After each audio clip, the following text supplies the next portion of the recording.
Good morning on the West Coast, good afternoon on the East Coast, and happy days everywhere in between. Today is Wednesday, January 8th, and happy 2025, everyone.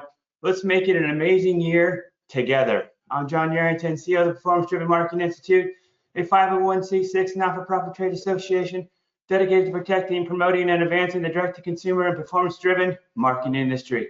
And on behalf of the entire PDMI family, it's my pleasure to welcome you back for yet another fun-filled and exciting episode of the PDMI Take 20. As a reminder, the PDMI Take 20 is a quick-hitting roundtable discussion led by industry experts on trending topics, all in roughly 20 minutes.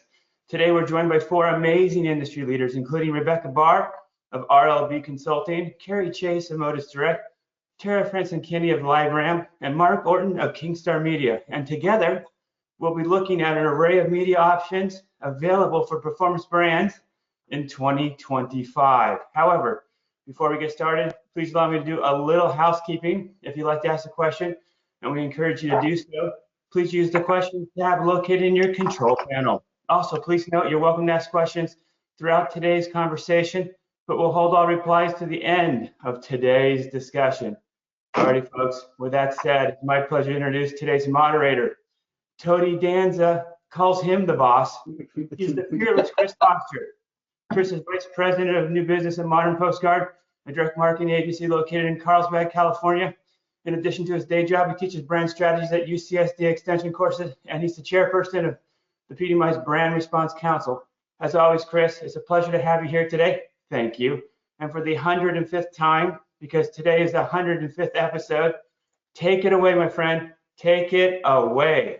Thank you, Johnny, for that fantastic introduction. Welcome in panelists and welcome in audience to 2025. It actually happened. No one thought we'd make it through last year, but as fate would have it and as the world turns, we all did. And here we are to 2025, and here we are with more options than ever for advertisers in terms of media. Also, with all these fantastic options comes the paradox of choice for brands. And they need to determine which options are best for their product or audience. But even before brands tackle that question, we need to help them set expectations about what kind of media is better for which kind of audience. Do Gen Zs watch linear? Do their grandparents stream Netflix? Do people only watch YouTube or cat videos? Yes, no, and maybe. But the idea of it is that there's more media option than ever. So the question is, what do you choose? But even before that question, there has to be the recognition there's no ubiquitous media solution for any brand to reach their desired audience. They can't only be in linear, they can't only be in YouTube. It's more of a question of nuance and segmentation and understanding where your audience is on their journey with your brand and which media options might be best for that audience in that particular moment on their journey. So let's unpack some of this nuance. Let's dive into our expert panel. Carey, we're going to start with you. Can you give us an example? You don't have to name any names, but when you tailored a specific media solution that was kind of non-traditional, but it leveraged a variety of options and touched on some of that nuance and segmentation that I just mentioned. Yes, our agency and my background is mostly in television, but I think this will apply across the board. We had a client that really wanted to own big media moments, and one of those things, the necessity is the mother of invention, and invention in this way is not a traditional approach to how you put the plan together, because a lot of clients have big ideas and then they give you smaller budgets, which kind of forces you to kind of think creatively on this. What we did was, from a media perspective and also from kind of getting into under the hood about it, is look to own maybe not the Super Bowl and have 5 spots in it, but to own smaller, in sports in particular can be really expensive and have sticker shock for a lot of clients. And so thinking about it, one area that we kind of owned, which was interesting because it was a very targeted audience. It was highly educated, high income, technology focused. And we ended up owning a lot of marathons, in particular like the Boston Marathon and the New York Marathon, and kind of leaned into running in particular and it actually got more feedback and positive feedback from both internally the stakeholders as well as some of the clients. In fact, they kind of wanted to. So that type of thinking, I think, is really important, is to not just try to disclaim your way out of a media plan, but to think about it from a creative standpoint. And we've actually had that conversation with clients with radio, and not going after maybe the biggest station, but owning and having a lot more frequency on maybe that number 2. And so you can apply that approach and that strategy, I think, across different media channels. You can do it in out of home. You can kind of take that message and take some of the smaller areas so that you're hitting that audience across the different media channels. That's a wonderful example. Thanks for sharing. And I think it touches on the trends that we spoke about exiting 2024, about not only being creative, but taking advantage of segmentation and taking advantage of knowing your audience and taking advantage of the data that's available and matching that to the appropriate channel to the audience and the data that you're aware of. And speaking of data, Tara, I'll ask you, so what kind of data support does LiveRamp provide so that brands can make sure they're reaching the right audience with the right media and have the proper attribution and have the proper checks to make sure it's all working?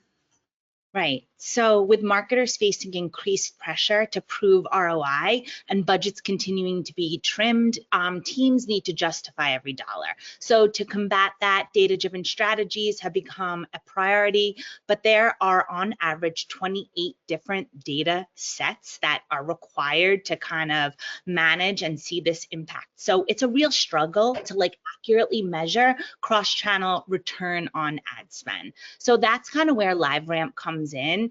And our identity-based clean room capabilities help.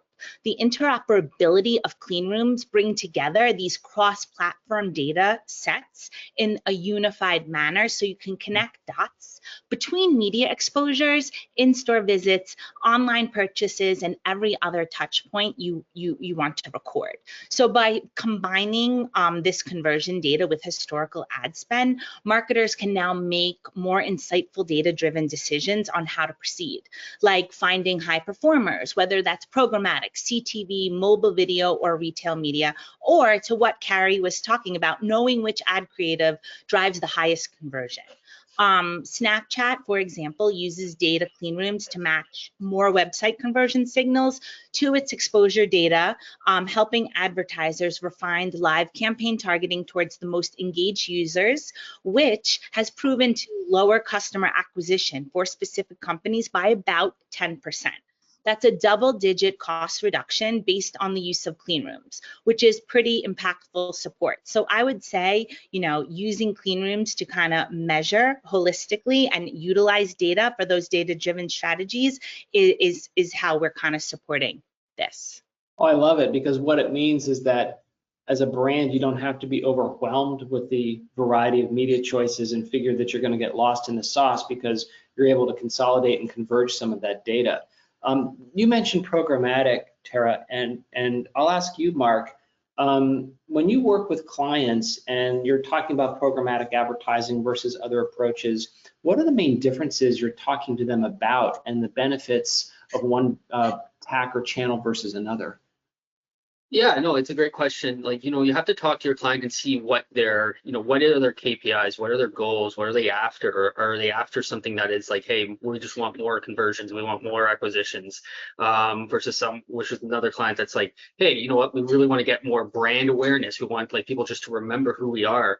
And when it comes down to it, programmatic is great. It can, you can narrow in on your targets. You can geographically target it. You can measure any site traffic to it. It makes it kind of a bit seamless in the fact that you just type it in and it's a bit more like on autopilot. We can turn it off, on, see what's going, and do it like that. However, it's not always the best approach for certain things. Yes, it is. But for other things, if we are looking for, say, we want to get big mass awareness, we want to be like, hey, we want to go in and say, okay, we want to be in these different media channels across all these different things. Well, we can't, essentially, we might be able to layer in programmatic as well, but we also have to kind of go through some direct IO.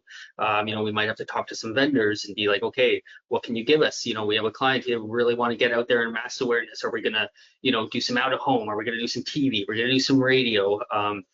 are we going to do transit, for instance, and really make a splash? So it looks at like, hey, if we're doing it programmatically, there's so many different measurements we can use. If we want to do like, anything on like connected TV or anything on like, digital display, it's a very seamless approach.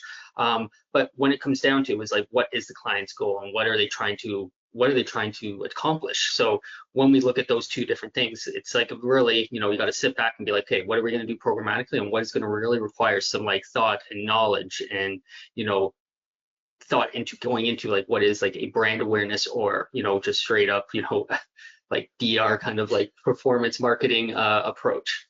Sure. No, I like that blend of using kind of the institutional skill and the human knowledge versus something that can be done maybe more efficiently, effectively with programmatic that lets somebody kind of set and forget versus the hands-on touch. Also, as a note, you are the first guest finally, Mark, to mention transit. Okay. Give it up for some bus. Let's go. Let's go, bus. Let's go, bus. Confetti. So that was fantastic. So Rebecca, I think everyone had talked about the quote unquote fractured media landscape. But I would think, and please help, corroborate, refute, edit my comment, that if the strategy is right, and Mark was talking about, gosh, we got some programmatic, we also have transit, we've got some of these other approaches. Doesn't it help brands essentially that there are more media options than ever? It really does, and it's funny when we talk about the fractured landscape. I think it's been fractured since we went from 3 broadcast networks into cable and beyond. So it's just a different flavor of what we've been navigating our entire careers. But the opportunities really are there, and Carey touched on it a little bit in terms of it democratizes video for smaller budgets. It really gives you an opportunity to segment out a small segment of your total addressable market and give them that immersive experience that wasn't available before when it was just linear broadcast only. So that's an opportunity, but it really goes, as Mark was saying, to objective. And every client is going to have, or every brand is going to have a different opportunity. It will depend on their objective. But for some of the smaller brands or newer brands, it really gives them a chance to punch above their weight and really make a bigger impact within their target. We used to be constrained to just aged gender targeting, and then we have some contextual laid on that. We still have contextual, and it may get back a little bit more to contextual with the privacy things that are probably coming down the pipe. But there's just such an opportunity to build your brand and then follow those customers really through their whole customer journey, really with video. And then you could go on to transit or other things like that. But really, if you have limited resources, it's a really good opportunity to launch and to get really meaningful data. As Tara said, in the past, some of the smaller brands had to operate on the fringes, and broad day parts, cheaper, they didn't clear much. And the problem with that is whether it does well or it bombs, you don't know why. But now there's data across all the dimensions that you can measure, you can act on, you can optimize against. So I think there is so much opportunity. And, to your earlier comment, Chris, there is a paradox of giving people too many choices, but I think it's incumbent on all of us on this panel and all of our peers that we guide our brands and really, we go through and we narrow those choices for them that really helps them effectively reach their audience versus just saying, here's the menu of a million things, what would you like? So. Right. All right. So I'm gonna toss a curveball, and even it's not one of the questions that I prepared for the audience. So I'm gonna ask all of you kind of think on your feet a little bit. Why not? First take 20. Maybe I'll start doing this for the episodes to have a question that no one's prepared for. So let's say I am the CEO of an apparel brand. We're at about $10 million in run rate. It's an e-commerce. We do have a couple of storefronts, let's say, one in Boston, we've got one in New York. And we're spending a lot on PPC ad. And at about a $12 million revenue rate, I'm taking about 8% of that for marketing. So I've got about an $800,000 total marketing budget. Well, clearly I'm going to do some direct mail. So I have to take that down to maybe 7. So let's say I got $750,000, $750,000, and I'm going to take another, 150 for my digital spend. So I've got 600K, and I want to make a big push to my new openings that I'm going to be doing in another store in Soho, and I want to try to think about maybe branching into Philadelphia. What kind of media play would one of you or all of you recommend that I test out? Ooh, so like a marketing mix 101 right away. I think 10 seconds to do it. If you're launching into a new market like that, like you gotta look at, okay, what historically has worked, what is like gonna be probably the best, maybe, new kind of maybe motivation to go into, you're going into a new market, you're having a storefront. We had one client once that came into us and they were opening up a storefront, and we leveraged, digital out of home into billboards around the storefront. So, if you're, within say like a couple miles of the storefront, you'll see an ad. Well, there you go. It gives you motivation to kind of go. It gives the consumer motivation to find that store.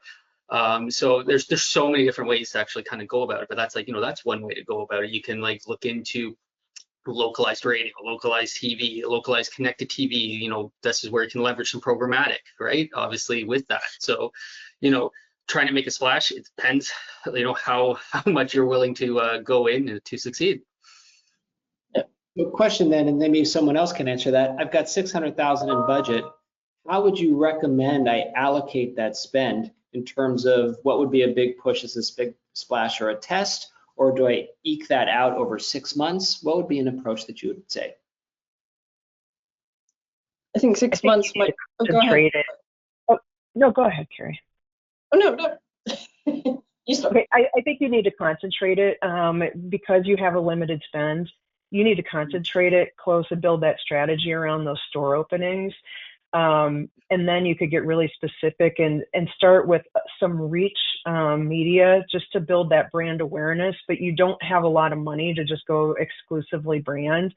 But then you could get down to a little bit more tailored experience. You could build lookalike audiences, and then you geo-target that, as Mark said, around the area that you're opening. In Soho, it's a very specific area. It's, your apparel, but it's probably not going to draw somebody from, maybe Brooklyn. Somebody's not going to come in to Soho to shop there. So I think you could make it a pretty tight geofence around where the store is, and really hammer that area and the people in your target that really live close by. So Carey, is there a play for linear? Is there a play for television? Yep. Oh, definitely. I was actually going to do a combination, and kind of what Rebecca was saying, it's limited, and I like out of home. We've launched some brands that we've had kind of that are smaller on television, national cable, and now they're going to retail.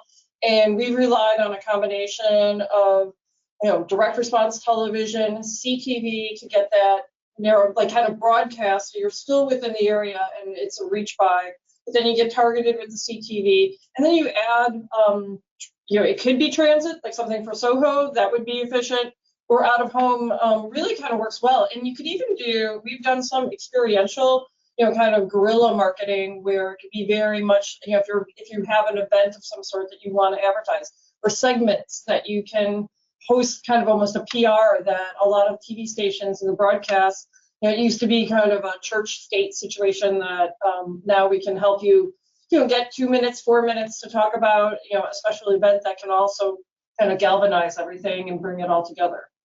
Nice. So Tara, what kind of data points would that brand have to be aware of to make sure that they could look at some of the attribution models? Well, exactly. And this is where I'm so glad I'm going at this moment, because I think investing in good identity and identity resolution can make sure that your customer profiles are accurate, resolved, and that you can lean on your customer base to figure out how to segment and target for that precise, focused campaign that you need. So the more data you have, the cleaner data you have, the resolved data you have, that's when you're able to execute the strategies that everyone was speaking about accurately, focused, and make sure that you're really leaning into this data. Another thing would be data enrichment. You know, there's a lot of opportunities. Media buyers can and get data from other companies and enrich their data to make it even more focused to very specific events in which you need to make an impact. So those are just some things that I kind of would bring to the table in terms of a very focused campaign. Oh, I like it. And Chris, kind of one thing that you had mentioned with the direct mail and television, I worked a lot on that, kind of watching the lifts and seeing how those all work. And that also ties back to what Kara was talking about as far as the data and kind of quantifying what you're doing on television, which might seem like you can't do it, especially on broadcast, but you can kind of tie that all in and then provide a home for it from the data perspective. Oh, I like it. Those are great answers, guys. Thank you so much. So I've got one final question. We'll have to go around quick because we're already at 20 minutes.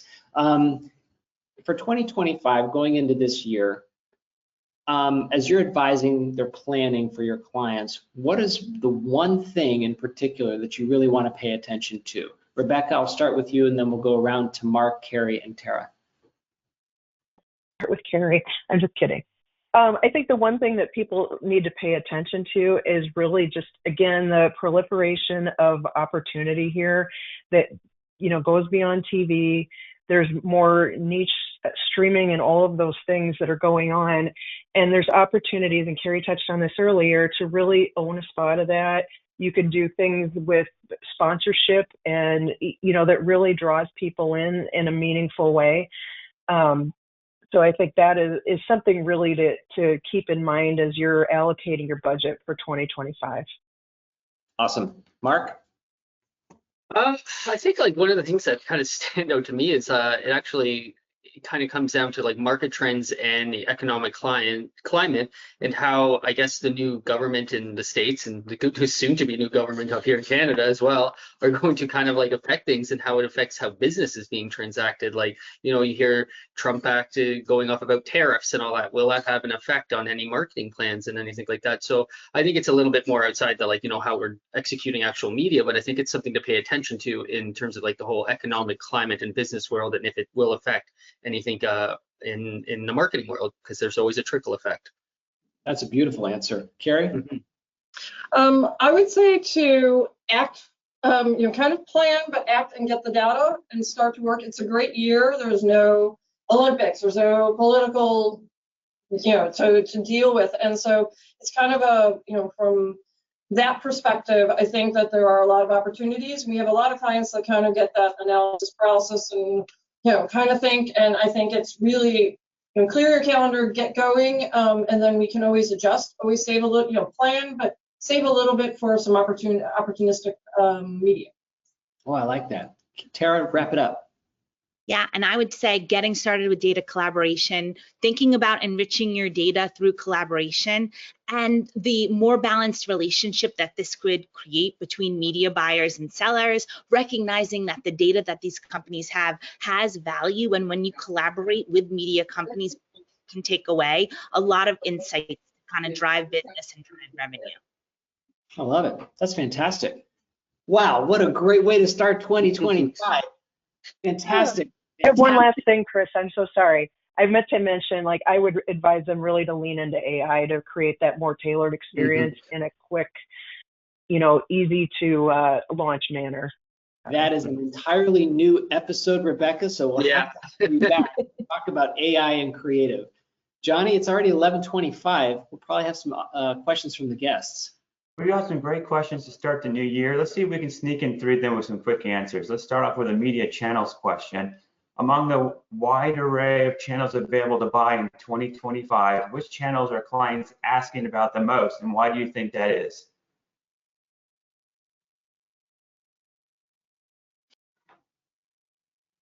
I mean, I still think that people are are kind of trying to understand CTV and OTT and all of that, and they want to kind of make it work. So that's something that we have been, we have now kind of established an approach, and I think that it's really kind of fine-tuning and from a performance media standpoint. So I still think that that's a big part of the conversation. Kind of what Rebecca just mentioned, AI and how that's factoring in, still kind of like everybody else kind of coming up with a definition as far as how that's impacting the media environment. But those two things. Great feedback, Carey. Thank you so much. Let's move on to another question. This one's on media compatibility. In today's rich media environment, are there certain media buying combinations, for example, satellite radio plus streaming TV, where the outcome of buying complementary media has a multiplier effect on the results? For example, where 1 + 1 actually equals 3. I think where they're getting at is there's so many channels to purchase from. Are there good combos out there to kind of lean your hat on? I'll toss one out. Actually, one of a great combination, Carey mentioned it earlier, is direct mail and CTV.